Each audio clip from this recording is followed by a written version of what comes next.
अस्सलामुअलैकुम वरहमतुल्लाहि वबरकातुहू। मैं Mohammad Mubashar, welcome to my YouTube channel Mubashar में।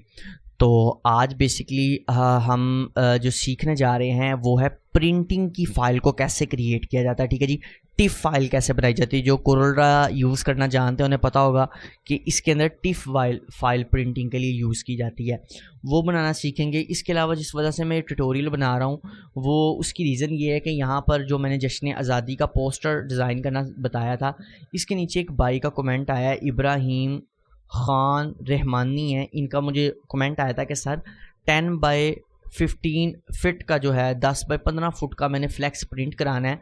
अगर मैं फुट्स में बनाता हूँ तो फाइल बहुत बड़ी बन जाती है और कोरल्ड्रा हैंग हो जाता है, बंद हो जाता है। तो इसका सोल्यूशन क्या है, ये किस तरह डिज़ाइन की जाती है? तो बहुत ही इजी है, बहुत ही आसान है।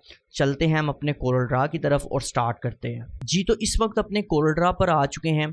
तो यहाँ पर सिंपली आपने कंट्रोल एन कर लेना है, ठीक है, एग्जाम्पल के तौर पर। अब मैंने यहाँ कंट्रोल एन कर दिया, मैंने यहाँ पहले से 10x15 इंचज़ लगा के रखे हुए हैं, ठीक है। अब इसकी वजह क्या है, ठीक है।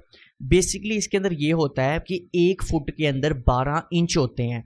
तो हम बेसिकली जितने फिट की हमने फाइल बनानी होती है ना, उतने फिट यानी उतने इंच लिख लेते हैं, ठीक है। जिस तरह मैंने 10 एग्जाम्पल के तौर पर मैंने बनानी है 15x20 की फ़ाइल, तो मैं क्या करूँगा, उसकी जो विड्थ है वो मैं लिख लूँगा 15, ठीक है, और जो हाइट है वो 20 लिख लेता हूँ। तो मैं उसे इंचज़ में लिखूँगा, ना कि फिट या किसी और चीज़ में, इंचज़ में लिख लूँगा।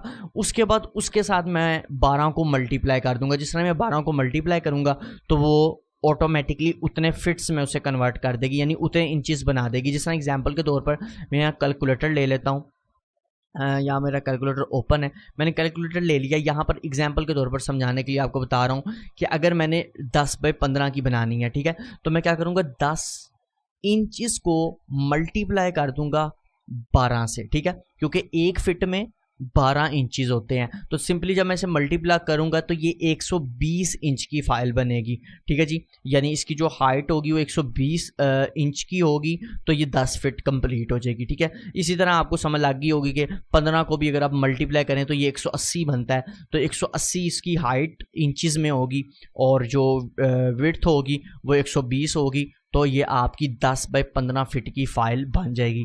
ये तो यकीनन आपको आसानी से समझ आ गया होगा। अब जहाँ इशू आना है ना, वो चीज़ मैं आपको समझाता हूँ, जो कि मैंने भी काफ़ी देर तक सर्च की थी और मुझे भी नहीं मिला। बाद में मैंने इसको लोकली मार्केट में खुद सर्वे किया तो मुझे पता लगा था कि इसका हल क्या है, ठीक है। अच्छा, मैंने इसे कर दिया ओके। ओके करने के बाद मैं यहाँ रैंडमली एक डिज़ाइन क्रिएट कर रहा हूँ, रेड कलर कर रहा हूँ। यहाँ पर फिर मैं पर्पल कर देता हूँ इसमें कलर, और यहाँ पर मैं चले गया, इसको मैंने सारे को आउटलाइन सी रिमूव की, कंट्रोल जी किया, कंट्रोल सी किया, और उसके बाद सिंपली कंट्रोल वी किया, पेज पी का बटन प्रेस किया, पेज सेंटर में आ गया, और ये मेरा एक डिज़ाइन एग्जाम्पल के तौर पे क्रिएट हो गया। अब मैंने इस पूरे फाइल को एक्सपोर्ट करना है, ठीक है। तो एक्सपोर्ट हम करेंगे टिफ फाइल में, कंट्रोल ई करते हैं।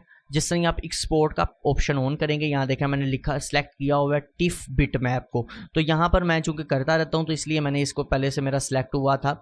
यहाँ पर अगर आप देखें नीचे, ये देखें टिफ टर्न टाइप फॉन्ट है, और ऊपर है टिफ बिट मैप। तो आपने टिफ बिट मैप को सिलेक्ट कर लेना है। यहाँ तक आपका काम हो गया। उसके बाद यहाँ पर अपना टाइटल जो भी हमने देना है, जैसे मैं 10 बाय स्पेस के साथ 15 देता हूँ, आप इसके अंदर मल्टीप्लाई का साइन भी ऐड कर सकते हैं। मैं सिंपली से एक्सपोर्ट कर रहा हूँ। अब यहाँ पर जो आपने चीज़ समझनी, अच्छा यहाँ पर अब कई दोस्त कह रहे होंगे कि सर ये देखें आपके पास हाइट और विड्थ में ये इशू आ रहा है, इसके साथ अलग ही काउंटिंग्स आ रही हैं। तो इसका रीज़न ये है कि आपने कोशिश करना है कि आप पहले अपने ये फॉन्ट्स वगैरह जो हैं इन्हें आपने पावर क्लिप करना है, ताकि ये कुछ ऐसा होता है कि हमने चूँकि सेलेक्ट ओनली किया होता है तो फिर जो बाहर की भी चीज़ें उसके साथ सेलेक्ट हो जाती हैं ना, तो उसकी वजह से भी ये ऑप्शन होता है। अपना दोबारा कंट्रोल ई कर रहा हूँ, दोबारा 10x15 कर रहा हूँ और एंटर कर रहा हूँ। तो ये देखें अब, ओहो सॉरी, मेरे ख्याल से आउटलाइन की वजह से भी हो रहा है। कंट्रोल ई और मैंने इसको 10x15, वो मेरे ख्याल से आउटलाइन की वजह से भी हो रहा था। तो जो भी लिखा गया ये देखें अब बिल्कुल एग्जैक्ट हो गया। वो मेरे ख्याल से आउटलाइन की वजह से इशू आ रही थी, क्योंकि हमने साइज़ जो एग्जैक्ट लगाया था, तो फिर आउटलाइन की वजह से साइज़ बढ़ जाता है। ठीक है, अच्छा जी, यहाँ पर अब आपके पास जो इशू आना है ना वो यहाँ पर आना है। वहाँ तक आपको कॉन्सेप्ट क्लियर हो गया कि जितने फिट की आपने फाइल बनानी है उतना आपने इंचज़ में लिख लेना है और उसके बाद मल्टीप्लाई कर देना है, तो आपकी फ़ाइल कंप्लीट हो जाएगी। अब मल्टीप्लाई करना कैसे है, एग्जाम्पल के तौर पे अब मैं यहाँ इसे मल्टीप्लाई करता हूँ। मल्टीप्लाई करना बहुत आसान है कोरल ड्रा में। आप सिंपली 10 लिखें, उसके बाद कीबोर्ड से जो स्टार का बटन होता है उसे प्रेस करके इसे 12 से मल्टीप्लाई करेंगे, और उसके बाद अगर आप टैब का बटन दबाएं या नीचे क्लिक करें तो आपके पास ये मल्टीप्लाई हो जाएगा। अब काफ़ी ज़्यादा स्टूडेंट ये कहेंगे सर यहाँ पर तो 100 से ऊपर गया ही नहीं, जबकि हमारे 120 से 180 इंचज़ बन रहे हैं। ठीक है जी, तो ये क्या इशू है? ये इशू है कि यहाँ पर ये छोटा सा आपको कॉन्सेप्ट क्लियर करता जाऊँ। ये मेरे पास भी इशू आया था जब मैंने इसको लोकल मार्केट में सर्वे किया, तो तब मुझे पता लगा कि हमेशा जब भी आपकी फ़ाइल में, यानी आप कोई भी ऐसी फ़ाइल डिज़ाइन कर रहे हैं जिसके अंदर 100 से ऊपर इंचज़ हों, ठीक है, तो वो 300 dpi पे एक्सपोर्ट नहीं होगी, यानी कि 300 dpi पे वो फाइल डिज़ाइन नहीं होगी। ठीक है, तो इसको सेट करने का क्या तरीका है कि अब हम यहाँ पर अगर एकदम 72 भी लिख देते हैं, देखिए अगर मैं यहाँ 72 भी लिख दूँ, उसके बाद दोबारा मैं यहाँ पर जाके मल्टीप्लाई करता हूँ। एग्जाम्पल के तौर पर मैंने स्टार्ट का बटन प्रेस किया और मैंने 12 से मल्टीप्लाई कर दिया, तो ये देखें यहाँ पर उसने सेट आपके पास कर देना है। आप या नीचे क्लिक करें तो इसने सेट कर दिया सिंपली। ठीक है, और अगर किसी के पास ये इशू आ रहा हो कि उसका सेट ना भी हो रहा हो, ठीक है, 72 लिखने से सेट ना भी हो रहा हो, तो वो एक बार इसे ओके कर दे। ठीक है, 300 dpi पे ही इसे ओके कर दे। ओके करने के बाद दोबारा जब इसे ओपन करेगा तो वो ऑटोमेटिकली 72 पे ही सेट रहेगा।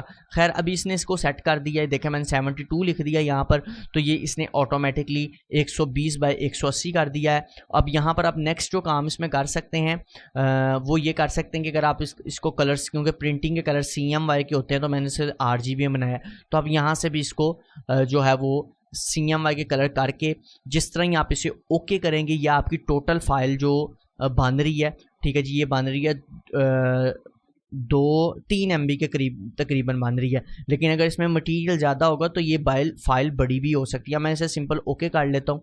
ठीक है जी, मैंने जिस तरह ही विंडो E किया और मैं यहाँ पर डॉक्यूमेंट्स में आ गया। आने के बाद यहाँ पर अगर मैं आपको दिखाऊँ तो देखें जी, ये मेरी CMY की, इसने कलर भी मेरे ऑटोमेटिकली जो हैं वो चेंज कर दिए हैं, और उसके अलावा इसने मेरी 120 बाय 180 की फ़ाइल क्रिएट कर दी है। ठीक है, तो यूं आप सिंपली इजीली जो है वो यहाँ से आप अपनी फाइल्स को चेंज कर सकते हैं। इसी तरह अगर मैं कंट्रोल E कर लेता हूँ और मैं दोबारा इसे एक्सपोर्ट करता हूँ, अब मैं यहाँ पर अगर आपने 10 लिखा था तो मैं यहाँ एक मिसाल 20 कर देता हूँ और नीचे 30 है, तो अब मैं इन दोनों को जो है वो मल्टीप्लाई कर देता हूँ 12 के साथ। ठीक है जी, तो ऑटोमेटिकली ये आपकी जो फाइल है उसे क्रिएट कर देगा, क्या नाम है, 240 और 360 के अंदर कन्वर्ट कर देगा। आप इसे एक्सपोर्ट करेंगे, ये भी आपकी फ़ाइल बन जाएगी। कलर आपकी मर्ज़ी, आपने चेंज करने हैं तो कर लें। ये आपकी होती है टिफ फाइल। ठीक है, इस टिफ फाइल को आप जाके जो आपका जो भी प्रिंटर वाला है उसे आप देंगे तो ये आपकी फ़ाइल को प्रिंट कर देगा। इतना सा इसका तो मेथड था, इसको अप्लाई करने का इतना आसान सा मेथड था, इसमें कोई रॉकेट साइंस नहीं है। उम्मीद करता हूँ आपको प्रिंटिंग से रिलेटेड फ़ाइल बनाने का तरीका पता लग गया होगा। आज के लिए इतना ही, नेक्स्ट वीडियो में मिलेंगे। खुदा हाफिज़।